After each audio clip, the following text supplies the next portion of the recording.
The president was exhausted and drinking heavily.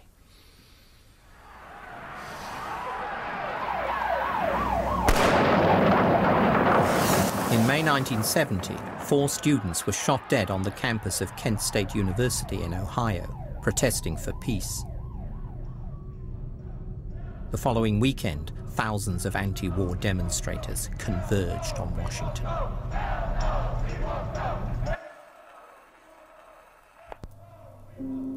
Nixon felt besieged. Unable to sleep, he put on a record of Rachmaninoff's Second Piano Concerto. Yet over the music, all he could hear were the protesters gathering on the Mall. Nixon suddenly flipped. Desperate to break out of the den, he summoned his driver. They drove down to the Lincoln Memorial, where, in the early light, he confronted some of the protesters. They were utterly astonished to encounter the president and to hear rambling recollections about his own idealism at their age. He talked of Neville Chamberlain coming back from Munich, proclaiming peace for our time. I said I thought at that time that Chamberlain was the greatest man alive. And when I read Churchill's all-out criticism of Chamberlain, I thought Churchill was a madman. In retrospect, I now realize Chamberlain was a good man, but that Churchill was a wiser man.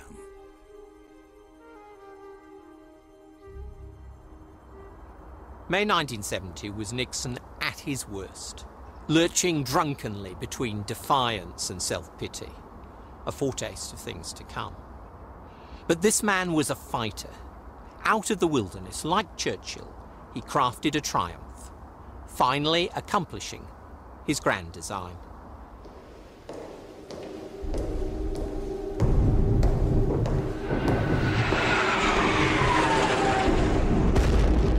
Military might alone was clearly not going to end the war in Vietnam, so Nixon resorted to cold, calculating diplomacy. Better relations with Russia and China were his long-term goal. But now he also seized on this as a way to put the screws on North Vietnam, by persuading Moscow and Beijing to cut off weapons and supplies.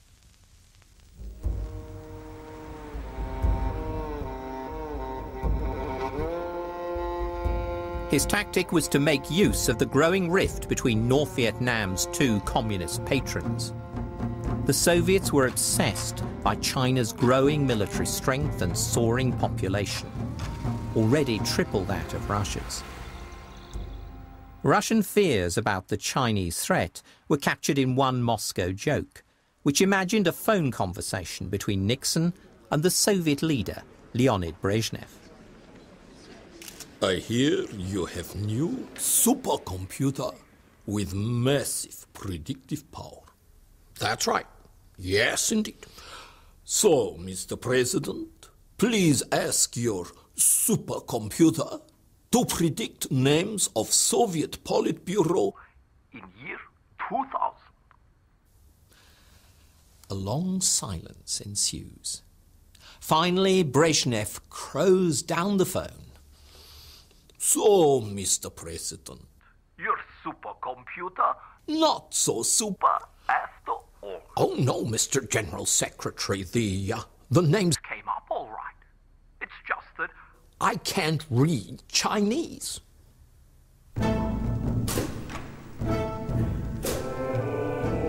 How best to exploit the split between the 2 communist giants appealed to the grand strategist in Nixon.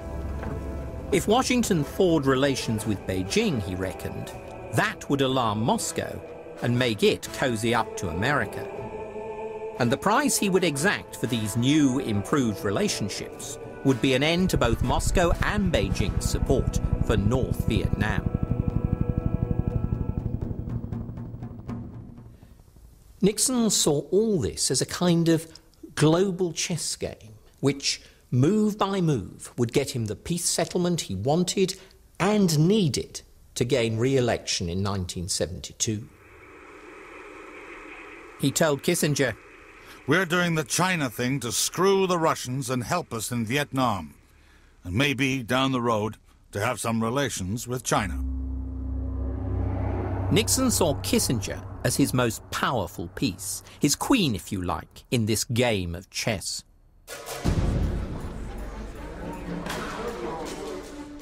After covert contacts via Pakistan, in July 1971, Kissinger flew in secrecy over the Himalayas and into the forbidden city of Beijing. Nixon could only wait impatiently. But on the 11th of July, he received the message he wanted.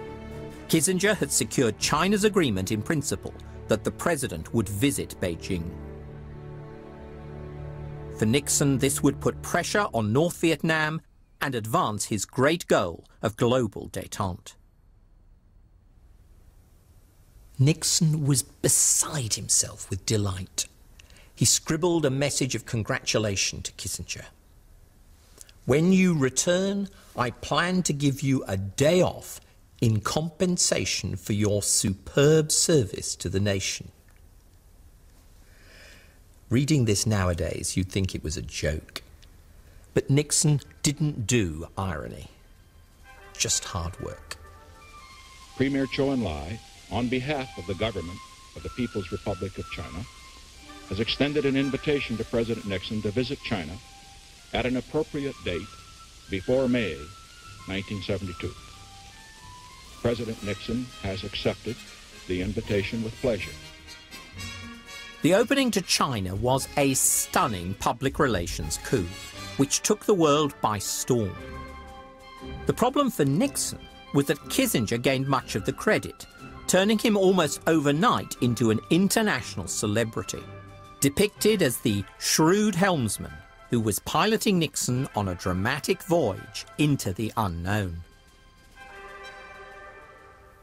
Nixon needed Kissinger as the backroom dealmaker, but he hated letting his advisor into the limelight.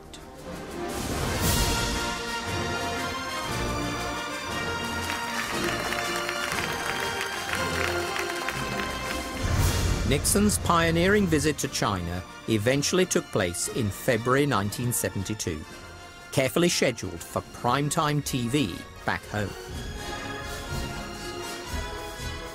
Just to be sure that Kissinger did not muscle in on the photo opportunity of Nixon's grand arrival, burly Secret Service aides blocked the aisle of Air Force One as the president and his wife walked down the steps and into history.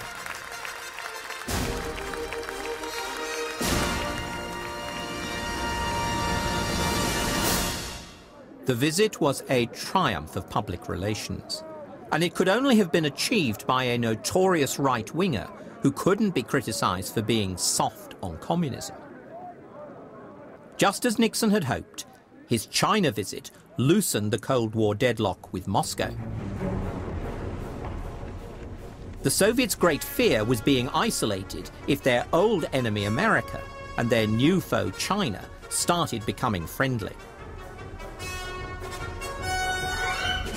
So Moscow hurriedly invited Kissinger to discussions in the Kremlin.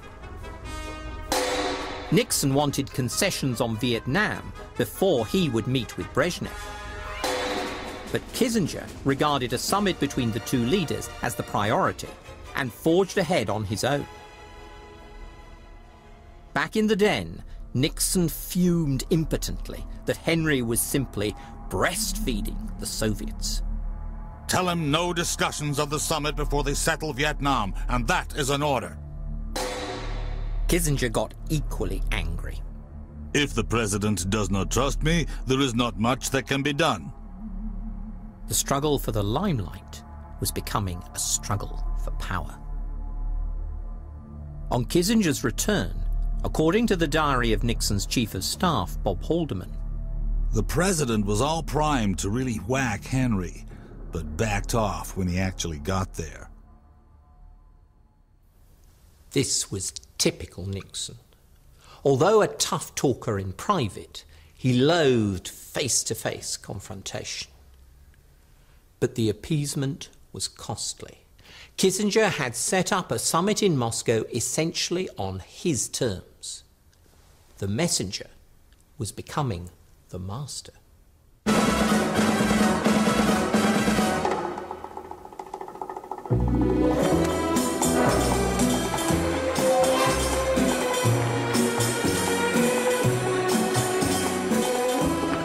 In May 1972, Nixon touched down in Moscow. He had prepared for the summit by watching the James Bond classic, From Russia with Love. And he was welcome, if not with love, at least with champagne. Unlike Beijing, there was substance here as well as symbolism. He signed a series of agreements with the Soviets, above all on arms control.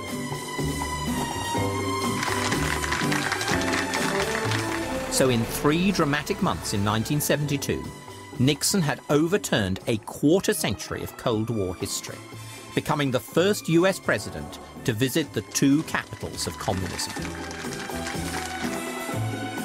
Just 10 years after the Cuban Missile Crisis, when nuclear war seemed inevitable, Nixon's policy of détente, relaxing superpower tension, offered hope for an end to the Vietnam War and the prospect of a new, more peaceful world.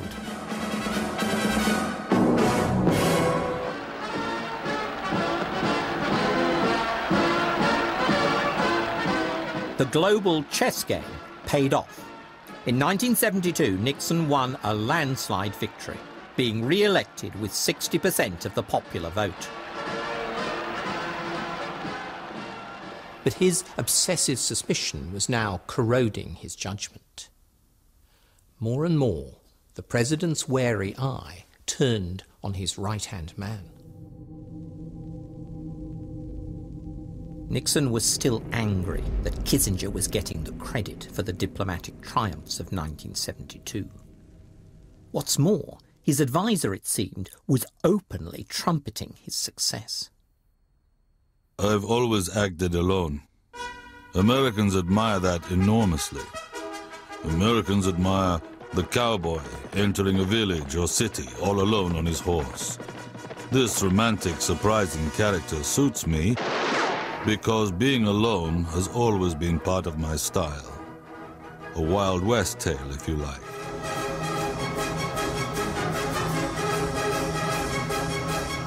The tubby bespectacled Kissinger as a Lone Ranger-style Wild West hero sounded preposterous to most people. But Nixon took it very seriously.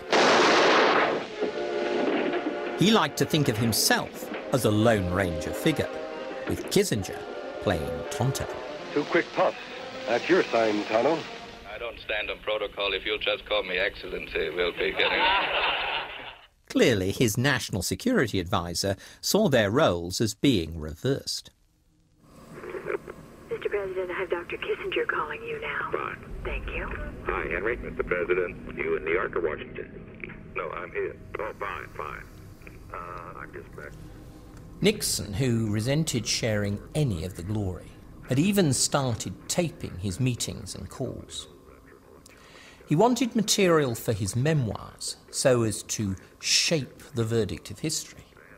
But he was also determined to protect himself against Kissinger, who often leaked distorted accounts of their conversations to the press. In due course, the tapes would prove Nixon's fatal mistake.